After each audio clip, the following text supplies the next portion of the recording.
At the 12-day war, even though the Israelis did a lot of decapitation strikes, they killed a lot of nuclear scientists, they killed a lot of senior military officials. It seemed to Westerners as though it was a resounding success. But when you do that, what often happens is that the population rallies around the regime because everyone feels under threat.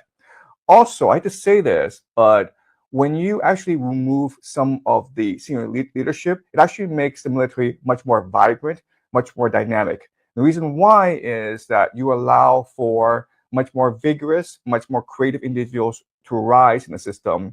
And by removing some of the ossified bureaucracy, it allows for openness, for more innovation. So I think that you will have a much more dynamic, much more creative, energetic leadership at the top right now. If a second iteration were to happen, I think the population would be much more supportive of the regime. I think a lot of these internal divisions that were happening in Iran these past few years, they will sort of die out as the population recognizes that this is an existential struggle for the Persian civilization. The United States, Israel, they're coming in to destroy your civilization. They're not here for regime change. They're not here to impose a democratic regime. They're here to do what they did in Iraq, Libya, and Syria, which is to destroy your civilization. And so I think the people are much more unified. They're much more energetic. They're much more cohesive than before.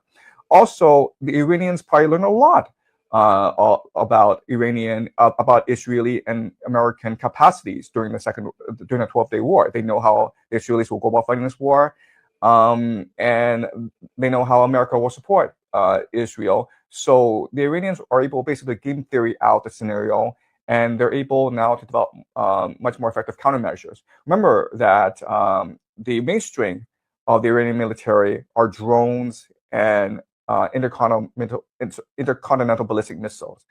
And what we saw in the 12-day war is that Israel cannot defend against Iranian ICBMs, especially hypersonics. The so-called Iron Dome, there's a lot of leakage in it. So Israel cannot possibly defend itself against a full Iranian strike.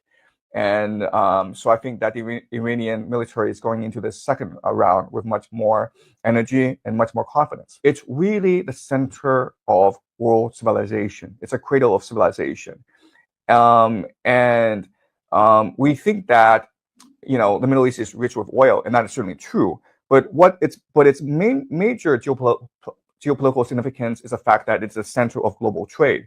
If you want to get from one place to another place around the world, you have to go through the Middle East. If you look at all the major trade linkages being proposed by different nations, it's all centered around the Middle East. So, for example, China has the Belt and Road Initiative, and Iran plays a very important role in that. But then you have the Russian North-South corridor, and that runs through Iran as well. The Europeans have something called the IMAC. So as you can see, in Eurasia, especially in Eurasia, Iran is the center of the world. So whoever is able to control Iran controls the entire Eurasian continent. And as I discussed, the Strait of Hormuz is an extremely strategic choke point because a lot of the world's oil runs through that very, very narrow passage controlled by Iran. If Iran were to cut off the oil supply, then the East Asian economies, China, Japan, Southeast Asia, would suffer greatly.